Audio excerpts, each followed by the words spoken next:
नमस्कार, देश दुनिया की बड़ी खबरों में आपका स्वागत है। आज की इस बुलेटिन में हम बात करेंगे बिहार चुनाव से पहले कांग्रेस की पहली गारंटी की। ऑपरेशन सिंदूर को लेकर कांग्रेस ने दिए विवादित बयान की। पीडीपी प्रमुख महबूबा मुफ्ती ने ऑपरेशन सिंदूर पर उठाए सवाल की। नेशनल हेराल्ड केस में सोनिया राहुल की बड़ी मुश्किलों की, वकीलों पर भड़के सीजेआई बीआर गवाई की बात करेंगे। बीजेपी प्रवक्ता सुधांशु त्रिवेदी ने टीएमसी पर लगाए बड़े आरोप की। और बुलेटिन के अंत में हम जानेंगे देश भर में आंधी बारिश और तूफान के अलर्ट को। साथ ही रोजगार समाचार में बात करेंगे देश में कौन कौन सी सरकारी भर्तियां निकली हुई है और उनसे जुड़ा क्या है नया अपडेट।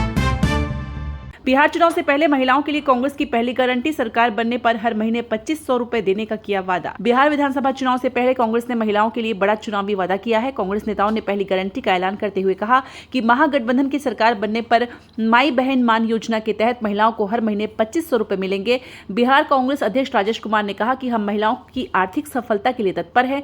इसी के तहत बिहार में महागठबंधन की सरकार बनने पर हम प्रदेश की महिलाओं के लिए हर महीने 2500 रुपए की गारंटी की घोषणा कर रहे हैं। राजेश कुमार ने कहा कि जिन राज्यों में कांग्रेस की सरकार है वहां ऐसी योजना पहले से ही चल रही है। ऐसी योजना कर्नाटक में सबसे पहले शुरू हुई और हिमाचल प्रदेश और झारखंड में भी यह सुचारू रूप से जारी है। कांग्रेस नेता ने कहा कि पिछले चुनाव में बीजेपी ने बिहार की जनता से ऐसा ही वादा किया था, लेकिन जब उनकी सरकार बनी तो उन्होंने इसे लागू करने से मना कर दिया। लेकिन कांग्रेस जो कहती है वो करके दिखाती है। जैसा कि आप कर्नाटक, हिमाचल और झारखंड में देख सकते हैं, हम महिलाओं के सशक्तिकरण के लिए लगातार काम कर रहे हैं।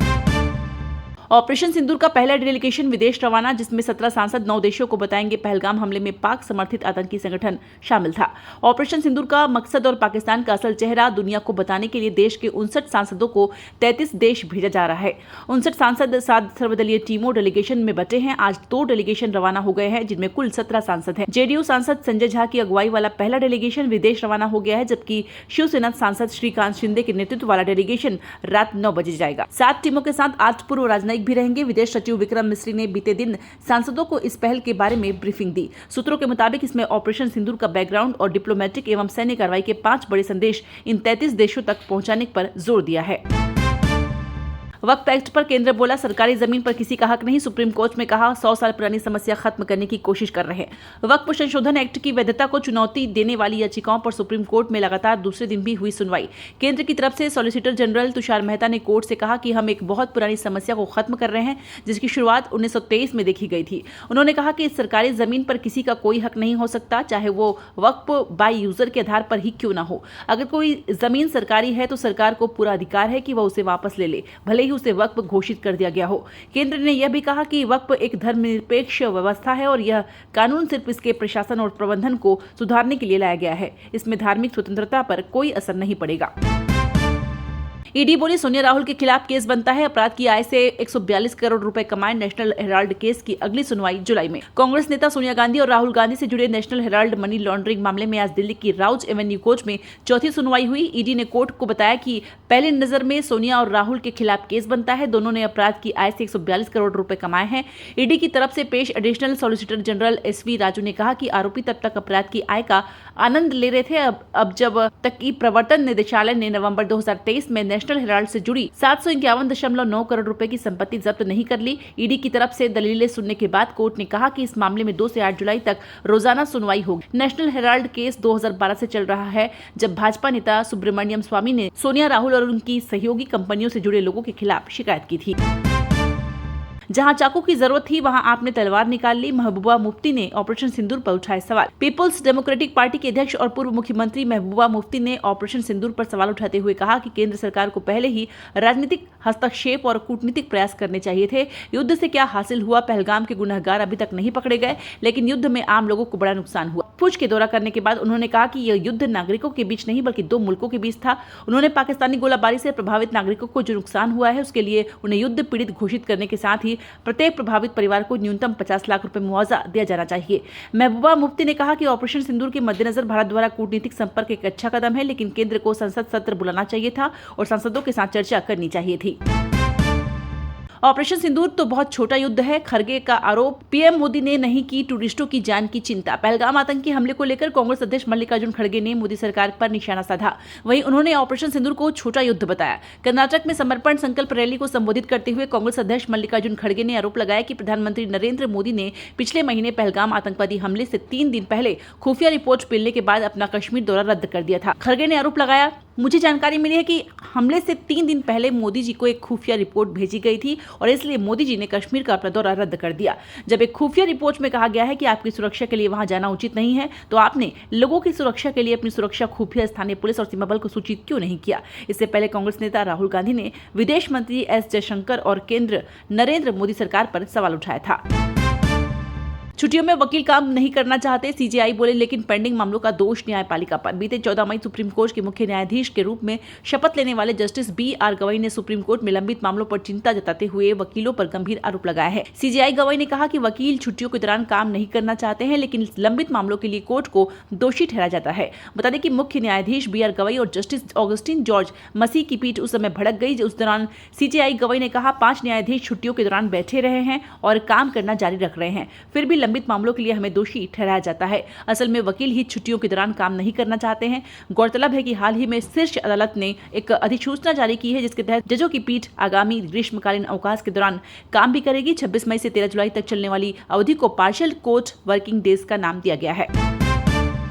बीजेपी ने मुर्शिदाबाद हिंसा की रिपोर्ट पर टीएमसी को घेरा, कहा हिंदुओं को बनाया गया निशाना। पश्चिम बंगाल के मुर्शिदाबाद जिले में वक्फ कानून को लेकर हुए विरोध प्रदर्शन के दौरान हिंसा हुई थी। कलकत्ता हाईकोर्ट ने मामले की जांच के लिए 3 सदस्यों की कमेटी बनाई थी, जिसमें अपनी रिपोर्ट सौंप दी थी। अब तक इस मामले पर भारतीय जनता पार्टी ने प्रेस कॉन्फ्रेंस की है। बीजेपी ने तृणमूल कांग्रेस पर आरोप लगाते हुए कहा कि हिंसा के दौरान हिंदुओं को चुन चुनकर निशाना बनाया गया था। बीजेपी के प्रवक्ता सुधांशु त्रिवेदी ने प्रेस कॉन्फ्रेंस में कहा, टीएमसी इंडिया गठबंधन और धर्मनिरपेक्षता के कथित चैंपियंस के चेहरे से नकाब उतर गया है। जो लोग कहते थे कि पाकिस्तान से युद्ध करने की क्या जरूरत है, सिर्फ आतंकियों पर कार्रवाई हो, उनमें से किसी ने ये नहीं कहा कि हिंदुओं के खिलाफ हिंसा करने की क्या जरूरत है। सुधांशु त्रिवेदी ने ममता बनर्जी पर भी निशाना साधा। उन्होंने कहा कि हिंसा का प्रकार कोई भी हो, राजनीति का प्रकार कोई भी हो, वार सिर्फ और सिर्फ हिंदू समुदाय के ऊपर होता है। पहलगाम पर हिंदुओं को चुन चुनकर मारा गया। मुर्शिदाबाद में हिंदुओं के घर और लोगों को मारने का प्रयास किया गया। ममता बनर्जी के ममतामयी हृदय में अब कब करुणा जागेगी, तब वे अपने नेताओं पर कार्रवाई करेंगे।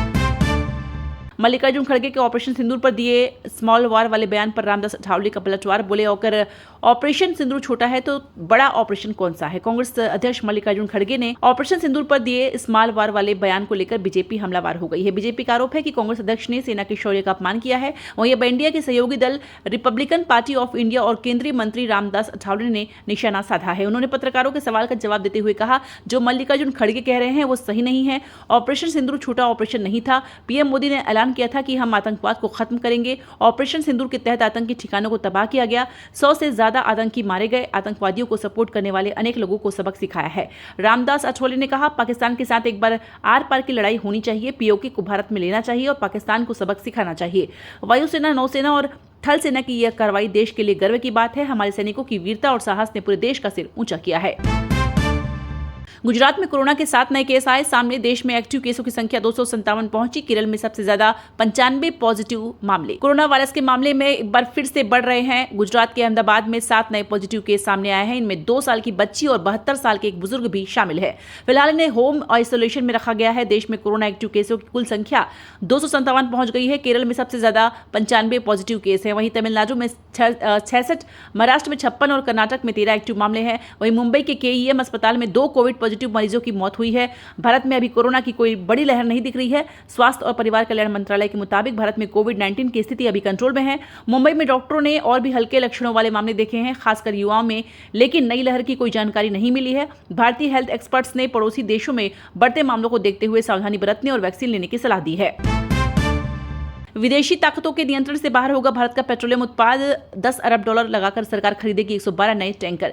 भारत अब अपनी ऊर्जा सुरक्षा को लेकर ज्यादा गंभीर होता दिख रहा है। अब तक कच्चे तेल की सप्लाई के लिए भारत विदेशी टैंकरों पर निर्भर था, लेकिन अब इस कहानी को बदलने की तैयारी पूरी हो चुकी है। सरकार का इरादा है कि भारत के पास अपनी खुद की ऑयल टैंकर फ्लीट हो, जिस पर कंट्रोल भी भारत का हो और निर्माण भी। अब सरकार एक बड़ा कदम उठाने जा रही है। भारत कुल 112 नए क्रूड ऑयल टैंकर खरीदेगा। यह योजना करीब 85,000 करोड़ रुपए, लगभग $10 अरब की है और इसे 2040 तक लागू किया जाएगा। इस परियोजना की शुरुआत 79 जहाजों की खरीदी से होगी, जिनमें से 30 मीडियम रेंज कैरियर्स होंगे। सरकारी सूत्रों के अनुसार पहला ऑर्डर इस महीने के अंत तक जारी किया जा सकता है, जिसमें 10 टैंकरों की खरीद शामिल होगी। अब इस लॉन्ग टर्म योजना की पहली कड़ी होगी। इस योजना की खास बात यह है कि इन टैंकरों का निर्माण केवल भारत में ही होगा, भले ही इसमें किसी विदेशी कंपनी से साझेदारी की जाए, लेकिन शर्त यह है कि निर्माण भारत में ही होना चाहिए। इससे देश की शिप बिल्डिंग इंडस्ट्री को जबरदस्त बढ़ावा मिलेगा और स्थानीय रोजगार के अवसर भी बनेंगे। बीजेपी आईटी सेल प्रमुख और अर्नब गोस्वामी पर एफआईआर, झूठी जानकारी फैलाने का लगा आरोप। भाजपा आईटी सेल प्रमुख अमित मालवीय और रिपब्लिक टीवी के जर्नलिस्ट अर्नब गोस्वामी के खिलाफ कांग्रेस ने एफआईआर की है। दोनों पर कांग्रेस पार्टी के खिलाफ झूठी और भ्रामक जानकारी फैलाने का आरोप है। अमित मालवीय ने 17 मई को एक्स पर अर्नब गोस्वामी एक वीडियो शेयर किया जिसमें वो बता रहे हैं कि कांग्रेस पार्टी का तुर्की में रजिस्टर्ड ऑफिस है। मालवीय ने लिखा, राहुल गांधी को बताना चाहिए कि ऐसा करने की जरूरत क्यों पड़ी। यह हैरान और समझ से बाहर का मामला है। देश को इसका सच जानने का हक है। इस वीडियो को लेकर शिकायत में कहा गया है कि ऐसी सोची समझी रणनीति के तहत देश की जनता को गुमराह और कांग्रेस पार्टी को बदनाम करने के लिए किया गया है। ये लोगों की भावनाओं को भड़काने, देश की सुरक्षा और लोकतंत्र को कमजोर करने की कोशिश है। पहलगाम हमले के बाद भारत पाक तनाव के बीच तुर्की ने पाकिस्तान को खुलकर समर्थन किया था। साथ ही भारत के खिलाफ इस्तेमाल के लिए पाकिस्तान को ड्रोन्स, हथियार और इन्हें चलाने वाले ट्रेंड लोग भी भेजे। इसके बाद देश भर में तुर्की को बाइकआउट किया गया। सोने चांदी के दामों में आई तेजी। एक दिन में सोना 1645 और चांदी 1775 बढ़ी। इस साल अब तक सोना हुआ 19,290 महंगा। सोने चांदी के दाम में लगातार उतार चढ़ाव देखने को मिल रहा है। इस बीच एक बार फिर सोने की कीमत में बढ़ोतरी देखने को मिली है। India Boolean and jewellers association के मुताबिक 10 ग्राम 24 कैरेट सोने का दाम 1645 बढ़कर 95,452 रुपए पर आ गया है। वहीं इससे पहले सोने की कीमत 93,807 रुपए पर था। वहीं चांदी का भाव 1,775 बढ़कर 97,475 हो गया है। इससे पहले चांदी का भाव 95,800 प्रति किलो पर था। अफगानिस्तान तक सीपीईसी का विस्तार करेगा चीन। पाकिस्तान के साथ मिलकर ड्रैगन का नया गेम। भारत के साथ अफगानिस्तान की बढ़ती करीबी को देखते हुए चीन ने नया दांव चला है। 3 देशों के नेताओं ने आपसी सहयोग को बढ़ाते हुए चीन पाकिस्तान इकोनॉमिक कॉरिडोर सीपीईसी को अफगानिस्तान तक बढ़ाने पर सहमति जताई है। बीजिंग में पाकिस्तान और अफगानिस्तान के विदेश मंत्रियों के साथ बैठक के बाद चीन ने सीपीईसी विस्तार करने का ऐलान किया। बीजिंग में पाकिस्तान के उप प्रधानमंत्री और विदेश मंत्री इशाक डार, चीनी विदेश मंत्री वांग यी और अफगानिस्तान के कार्यवाहक विदेश मंत्री आमिर खान मुत्ताकी ने अपने अपने देशों में व्यापार, बुनियादी ढांचे और विकास को बढ़ावा देने को लेकर चर्चा की है। तो दोस्तों, हमें उम्मीद है कि ये बुलेटिन आपको बेहद पसंद आई होगी। आपकी राय हमारे लिए कीमती है, तो कमेंट में जरूर बताएं कि कौन सी खबर ने आपको सबसे ज्यादा प्रभावित किया है। ऐसे ही धमाकेदार अपडेट्स के लिए हमारे चैनल को सब्सक्राइब करें और बेल आइकन को प्रेस करें ताकि हर नई वीडियो का नोटिफिकेशन आपको तुरंत मिले। अगली बुलेटिन तक के लिए खुद का ख्याल रखें और अपने दोस्तों के साथ इस वीडियो को शेयर करना ना भूलें। मिलते हैं जल्द ही, तब तक के लिए ढेर सारी शुभकामनाओं के साथ। जय हिंद, जय भारत।